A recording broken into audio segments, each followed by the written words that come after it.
Hello, my name is Leroy Blevins. Welcome to Mysteries and Histories. In this episode here, what we're going to do is talk about testing or ballistic testing that they've been doing in the JFK assassination. As I point out for years, they've been doing these testing on JFK and Governor Connally on a magic bullet shot or a fatal headshot to JFK. But when they do their testing and their ballistic testing, they're only using, like as I point out in my research, one subject or two subjects. They don't look at the reality of the case when they do the ballistic testing. And they don't look at the reality of a lot of other things as well. Like I said, most of the time when they do their testing, they have the subjects in a stationary position, and that's it. And then, like I said, they only put one or two subjects in the car. But when you're doing ballistic testing, okay, you have to repeat or remake of what was going on that day. The vehicle's moving. There's more people in the car. There's people behind JFK's limo. There was people surrounding JFK's limo up and down the side of the roads and stuff. The only way to get accurate ballistic testing done, you have to follow these examples when you're doing it. As you see here, I'm going to show you some evidence of how they run their ballistic test. As you see here, I went on some sites and stuff and pulled out some, things when they did the ballistic tests and stuff like the magic bullet shot and stuff like that. As you see here, when they did the ballistic test on the magic bullet, they used JFK and Governor Connally. As you notice, Mrs. Connally is not in the car. Mrs. Kennedy's not in the car. Plus, do you ever notice that they also moved in the seat 6 inches? Plus, they also moved Governor Connally over about another foot away from the door, which we know he wasn't a foot away from the door. But they do this so they can line up that so-called magic bullet. Okay, that's how they do their evidence. That's how they come up with their evidence in their ballistic test. Also, as you see here, another one, as we've seen on a documentary where they did the ballistic test, where they showed a shot entering JFK's back, but you notice it's exiting JFK's chest. It strikes Governor Connally over here on the right side. On the left side, not the right side. Okay, when you do the test again, but I want to use this as an example to show you that, again, what they're doing. They're using partial figures, stationary, no movement, no other people in the vehicle, and they're not even positioned right. That's another thing, too. They never position the subjects right as well. Then we have this testing here that was done. As you see, only JFK and Governor Connally in the vehicle, not their wives or anybody else. And then they move in Governor Connally's seat another 6 inches, have him pushed over a little bit more. He's not on the edge of the seat. He's over on this side of the edge of the seat in between these two seats so they can line up that magic bullet shot. Okay, again, doing this ballistic testing, stationary car, two subjects, pushing them in different angles and stuff so they can prove their case of this magic bullet really happening. That's what they constantly do, even when it comes to fatal headshot. Then we have right here again where they show just JFK and Governor Connally. Okay, but now again, Mrs. Connally's not there. Mrs. Kennedy's not there. And then have him pushed over a little bit more this way, and Kennedy more over now, hanging almost off for the side of the car, and his whole body pushed over, so that again they could fit in that magic bullet theory. So you see, no matter which way we look at it, even here, as you see, they're always going to just use the two subjects. They're not going to have Mrs. Kennedy in the car or Mrs. Connally in the car or anything else like that. And then, like I said, every time they pull up their descriptions on how this magic bullet occurred and all this other stuff, that's what they do. But the realistic of the case is we got to look at it this way. If you're going to do a ballistic test, okay, like I pointed out, first they have, for the fatal headshot, just JFK in a car. As you see, no one else. That's how they do it. Then when it comes to the magic bullet theory, they have JFK pushed all the way over to the side, Governor Connally pushed all the way over to here, and it's just the two subjects with nobody else in the car. But in realistic, we have to look at it this way. This is how they was turned during certain shots. Okay, we have Mrs. Kennedy like this facing JFK, and she's more closer to him. Mrs. Connolly turned over to Governor Connolly, okay, and she's facing him. And then we have the driver and Secret Service agent also in the front seat. That's where we have to look at it when we're studying this case or when we're doing a ballistic test. But again, they don't do it. We also have to look at this fact right here, the angle of the car, the position of the car as well. They don't look at that anyway. Again, they're a straight shot, and that's it. Then you also got to look at this. It's a downgrade. Plus, there's people standing up, as you see right here. As I'm going to point out right here. As you see, JFK is lower than the people, lower than the police officers on their motorcycles.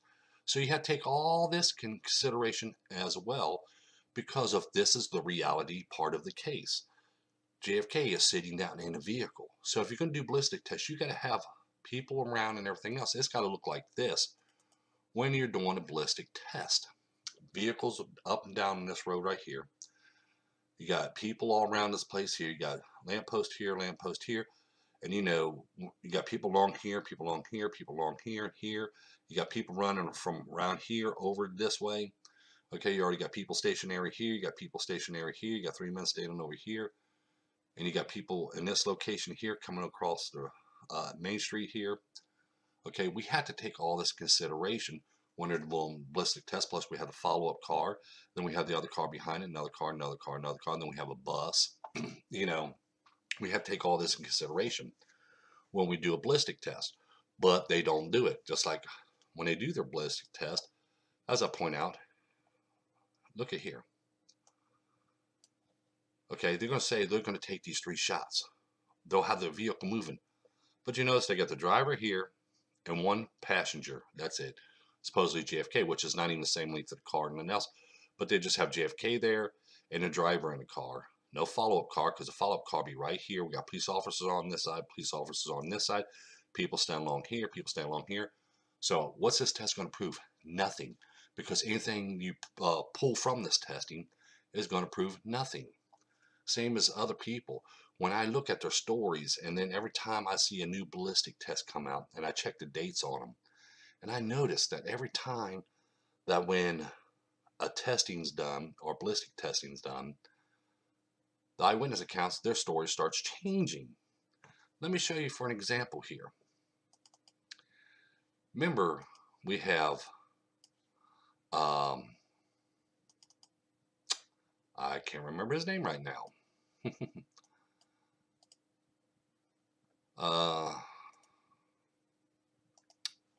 Trying to remember his name. I had it on top of my head, and you ever get that time when you get something on top of your head and you know it and you just can't remember it? But anyway, we're going to look at this. First, he's saying this part of JFK's head's gone. But then after the ballistic test done, and we check out the time frames and the dates on this stuff, and then we're going to sit there and watch him do it this way. Now, his back here. So he moves his position of the wound to JFK's head from here to here. These are done after ballistic tests are done and everything else. Okay, I made a video on him and show that his story was not true. Okay, but I apologize, I forgot his name. I had it on the tip of my tongue, I just can't remember. But as you see, it moves every time a story is told. Just like when we sit there and hear about the doctor's reports and stuff like that. We have all these people here claiming about the fatal headshot. But you ever notice when we look at this, look at the positions where their hands are. They're in different locations. It's like it's all around like this. When you talk about it, their hands are all in different locations on their head, pinpointing how many holes were in the back of JFK's head. How many blowout holes were there in the back of JFK's head?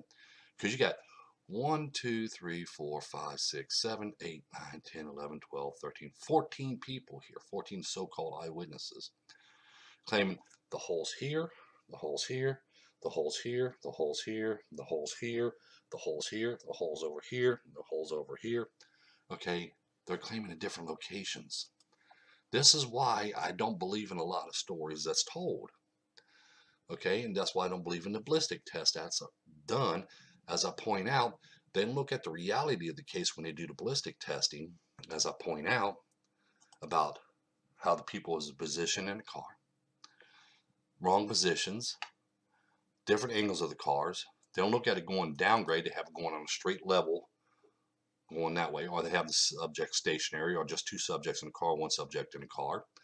They don't take consideration people standing up around the vehicle, as I point here, and then you got your motorcycle police officers, which are standing, as you noticed, higher than JFK. And this is how they got their blood splatter on them to begin with, because when JFK's head opened up, blood splatter came back and it's hitting them right in the face because they're right above them. Okay, but they don't take consideration. And then we have, excuse me, the follow-up car and other vehicles and other vehicles and other vehicles behind them. So they don't take in all this consideration when they do their ballistic test. They want to do the ballistic test and say, here, we prove this or we prove that. We prove the magic bullet shot happened this way. When it didn't, okay, they're positioned in the wrong spots. Their angles are different, okay. Governor Connally was more over when you watch the films and images, as I point out, and there's people around, okay. So to do a proper investigation, to do proper testing, you have to have all this in consideration, this in consideration, this in consideration, okay. You have to have all this in consideration when you're doing your ballistic test. 6 people in the vehicle, not 1 or 2. People standing up on the sides of each side of Elm Street, plus motorcycle officers in the vehicle, which is, I mean, on their motorcycles beside the vehicle, and they're standing tall. And then we got the follow-up car. Okay, we have the follow-up car. Whoops, don't know what happened there. We have the follow-up car right here, okay, with Secret Service agents here and here on the back seat, and you got them on the side and everything else. You got the police officers right here, and then you got 6 subjects in the car. So you see, there's a lot of things we have to look at when we're doing ballistic testings, but they don't do it this way. So can we believe the ballistic testing that they said the gunman was here, or the gunman was there, the gunman was here, the gunman was there?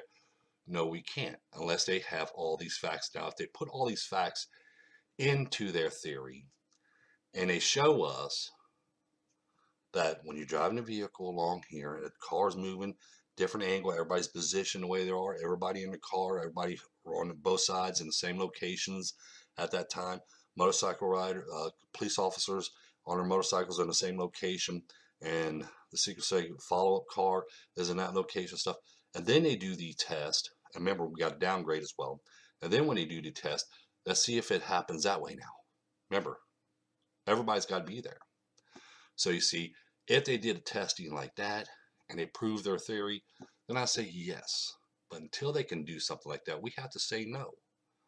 The ballistic test cannot be proven accurate. The ballistic test cannot be proven as fact.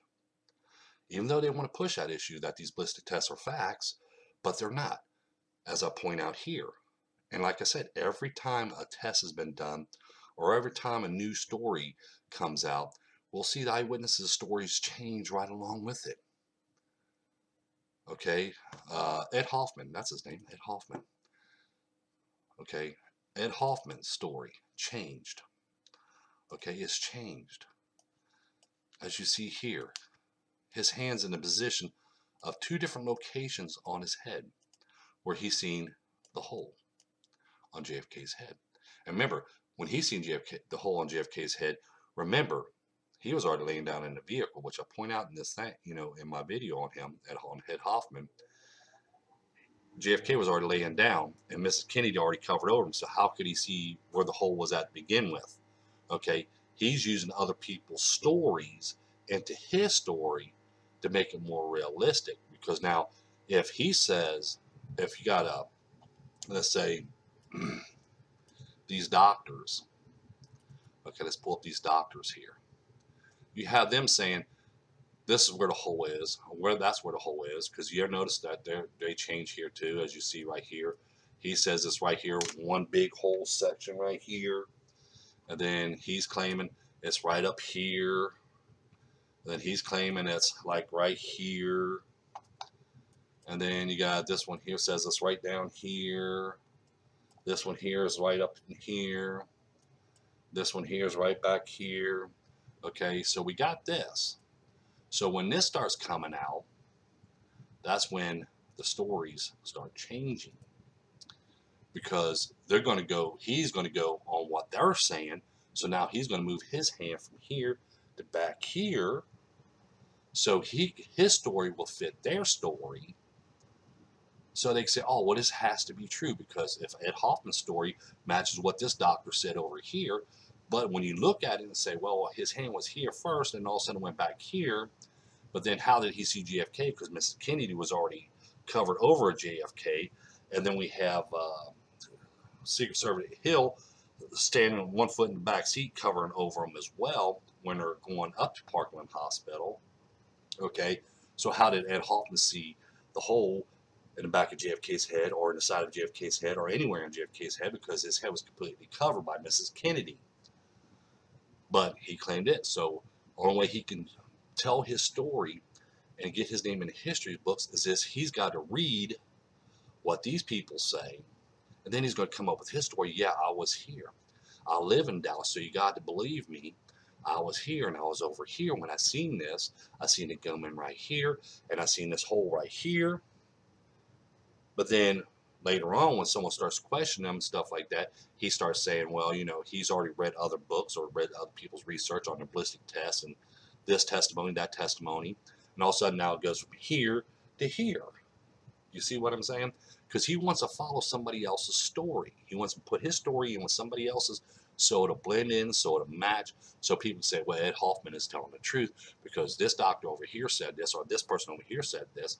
And Ed Hoffman's story matches their story as well. You see what I'm saying? So that's how they do it. But, like I said, we cannot believe the stories that's told unless there's actual facts to back it up. Just like these magic bullet shot or the fatal headshot to JFK. If they could show us in detail that the fatal headshot came from this location, the magic bullet happened here with other subjects in a car, all 6, plus the follow-up car with all the men in there, Secret Service agents, and then the police officers on motorcycles on the side, and people up and down the side of the streets there and stuff, and show us that, hey, and the vehicle moving in a location, cocked at an angle, and the people are positioned as they was positioned as we see in the films and images. And like I said, and they're going down grade and stuff, and they prove that these things happen, then we can say, okay, yes, it's true. Then we can believe that ballistic test. But with them not doing that type of stuff, and they just make the thing stationary, 1 subject or 2 subject in a car stationary, car going straight, not at an angle or nothing else, not going down grade or anything, with no people on the sides or behind or following them or anything else like that, we can't believe it because ballistic test is going to give you false information.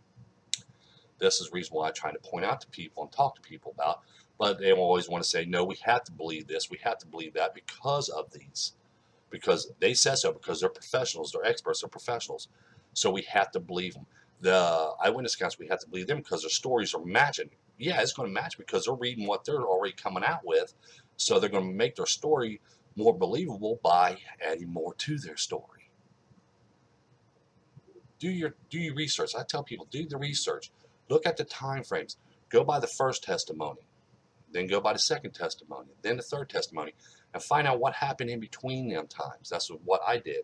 Just like if you notice Mr. Zapruder. Mr. Zapruder says the assassin was right behind him for the first time. He changed his story after the Warren Commission report came out. So the Warren Commission report comes out, he changed his story.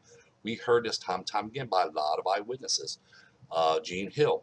Jean Hill says she heard the shots, but she didn't see where the shots came from. But then later on, when she was offered a book deal and everything else, as the years go by, she was offered that book deal and everything else. All of a sudden, her story changed. Yes, I seen right behind the picket fence. Do you see what I'm saying? I want to make this video here about the testing.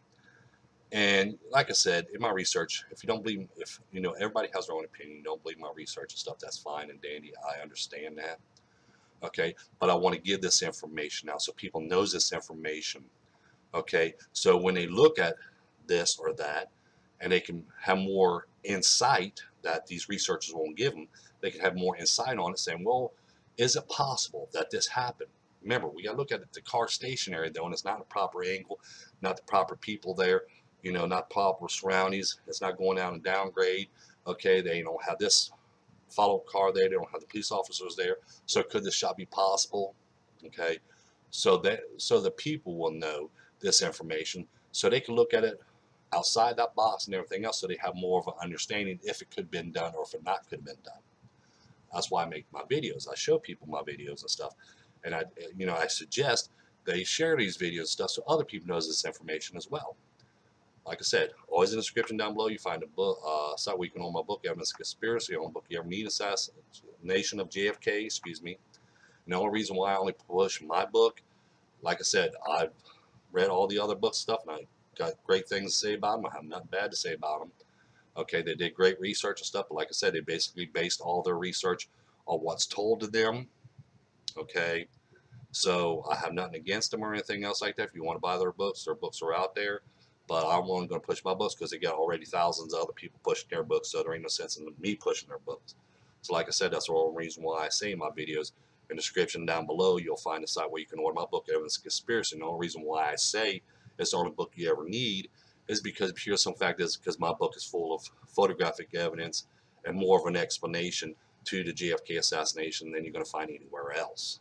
And you're going to find the proper locations of the gunmen and the shots they took and all that other stuff. And a lot more information that researchers are not going to tell nobody.